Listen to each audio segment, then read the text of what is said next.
Hello friends, I welcome you to Renu's Englishpedia. Today we are going to do the topic the simple past tense. This tense is also known by the name the past indefinite tense. In this tense, the second form of the verb is used and it is written as subject plus second form of the verb and then the object. For example, students played different games. Here students is the subject, played is the second form of the verb and games is the object. It is used when we are talking about past actions which are complete or when we are talking about past habits. It is also used when we are talking about past facts and generalizations and for actions over a period of time. Again, in improbable condition also, the second form of the verb, that is the simple past tense, is used. Some of the examples of the simple past tense as past habits are as follows. The first example is I listened to music when I was young. Over here, although it is not strictly related to tenses, but I would like to inform the viewers that the verb listen is always followed by the preposition to. This is a common mistake made by all English learners. The next example is she walked in the park after having dinner. And finally, we often bought fruits from the street vendors.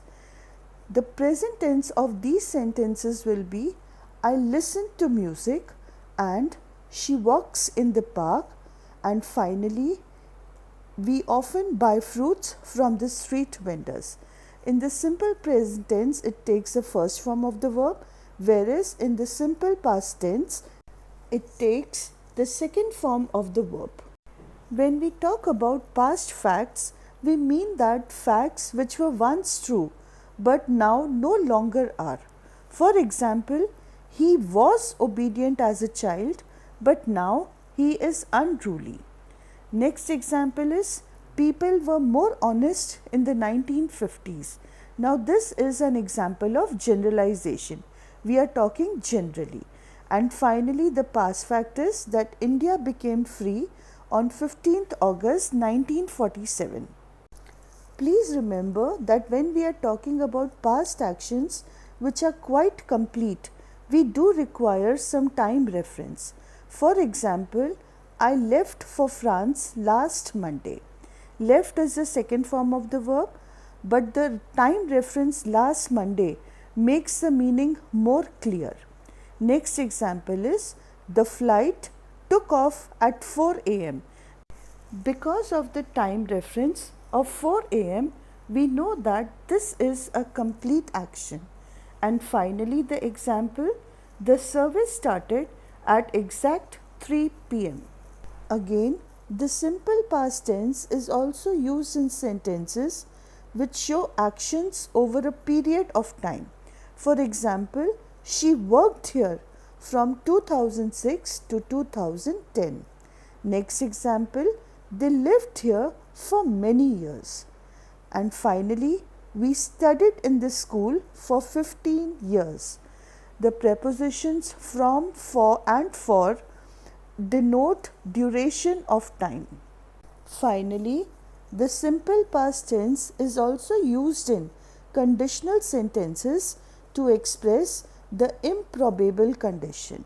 Improbable condition means a condition which is not likely to happen. For example, if he knew the answers, he would tell you. Second, if I had the money, I would purchase all these books. And finally, if they brewed the coffee, they would drink it. Over here, the verbs knew, had and brewed show that it is very improbable that they would know the answers or they would have the money or that they would brew the coffee. We are now going to turn our attention to how the simple past tense is used in different kinds of sentences. We have already done the affirmative one, that is the form of these sentences is subject plus V2 plus object and plus the full stop. In negative sentences, we need to make use of the helping verb did. For a further explanation, you need to refer to my first video on tenses, that is Introduction to Tenses. The simple past tense in the negative sentences is written in the form subject plus did plus not plus first form of the verb plus object and plus the full stop. Please remember, over here the tense is used in the helping verb did and not in the first form of the verb.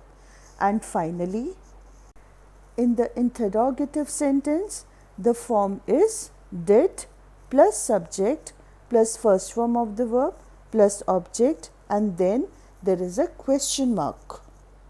For example, she wrote wonderful stories. This is an affirmative sentence. Second sentence, she did not write wonderful stories. This is a negative sentence. And finally, did they write wonderful stories? This is an example of an interrogative sentence. With this, I end my video. Please do not forget to use the helping verb did when writing negative and interrogative sentences. I hope that you liked the video. Please do not forget to like, share and subscribe to Renu's Englishpedia. Thank you.